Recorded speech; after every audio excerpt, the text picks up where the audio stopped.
Pessoal, tem uma pergunta muito importante, que é por que certos países têm uma taxa de juros maior, menor? Tem países que têm uma taxa de juros de 15%, 10%, 5%, 1%, 2%. Por que tem essa diferença?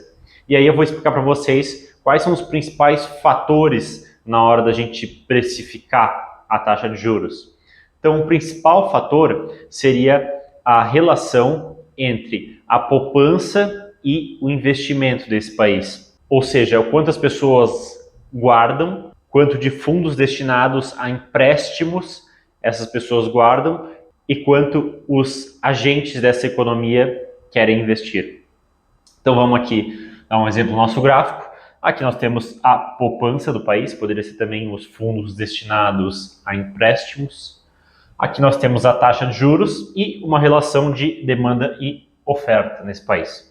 Então, digamos que nós temos uma poupança aqui de 1.000 bilhões de reais ou dólares nesse país e nós temos uma taxa de juros de 8% nesse país. Então, digamos que os agentes dessa economia estejam muito otimistas e acreditam que vai haver um aumento no consumo, na produtividade desse país, e eles querem investir, estão com uma disposição maior para tomar dinheiro no mercado para investir. O que iria acontecer aqui? Então nós teríamos uma demanda maior pela poupança, né? E com isso haveria um aumento na taxa de juros e um aumento na poupança usada para fazer investimentos, um aumento no número de empréstimos. Ou então as pessoas nesse país poderiam começar a poupar mais. Então você tem países como a Alemanha ou o Japão, onde a população tem esse hábito de poupar muito. E outros países como o Brasil, a gente não tem tanto esse hábito. Então, digamos que o Brasil, de um dia para o outro, mude a mentalidade e comece a ter uma mentalidade mais próxima à da Alemanha ou do Japão. O que iria acontecer?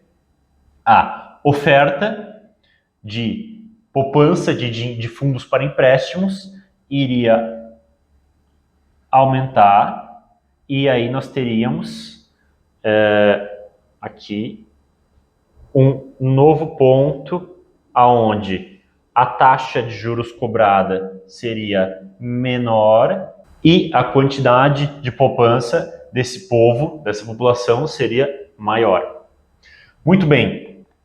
Outro ponto importante, inflação.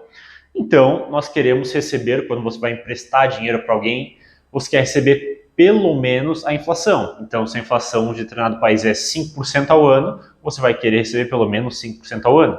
Se a inflação de outro país é 10% ao ano, você vai querer receber nesse país pelo menos 10% ao ano. Se é 15% ao ano, pelo menos 15% ao ano. E assim vai. Então, a inflação é algo muito importante na hora de você determinar a taxa de juros de um país. Quanto maior a inflação, maior a taxa de juros. Quanto menor a inflação, tendência é ser menor a taxa de juros. E risco do país. Então, por exemplo, o Brasil ele vai ter a característica de ser mais arriscado do que os Estados Unidos, por vários fatores históricos, por insegurança política, fiscal, enfim. Então, os Estados Unidos pode se dar ao luxo de oferecer uma taxa de juros de 0,5, uma taxa de juros real, né? Ou seja, acima da inflação. Então, digamos que a inflação é 5%, oferecer uma taxa de juros real de 0,5%. Ou seja, uma taxa de juros nominal de 5,5%, taxa de juros real 0,5%. Os Estados Unidos teria como fazer isso. Agora, para o Brasil já ia ser mais complicado. Provavelmente o Brasil teria que oferecer uma taxa de juros melhor, taxa de juros de 1, 1,5%, 2%, 2,5%, porque é um país mais arriscado. Então, se o risco é maior, o prêmio que os investidores vão querer para investir nesse país será também maior. Então, pessoal, esses são os principais fatores aí para a gente tentar precificar a taxa de juros de determinado país. E, pessoal, por que é importante, tão importante a taxa de juros num país? Porque se você tiver mais poupança, se você tiver uma percepção de risco menor nesse país, se você tiver uma inflação baixa, você consegue ter uma taxa de juros bem baixa. E com uma taxa de juros bem baixa, você consegue captar dinheiro barato e investir muito. Isso faz com que o país consiga crescer mais. Então falamos aqui sobre os 3 principais fatores aí para a gente tentar precificar, entender a taxa de juros. Pelo vídeo de hoje é isso, espero que vocês tenham gostado, um abraço e até o próximo vídeo.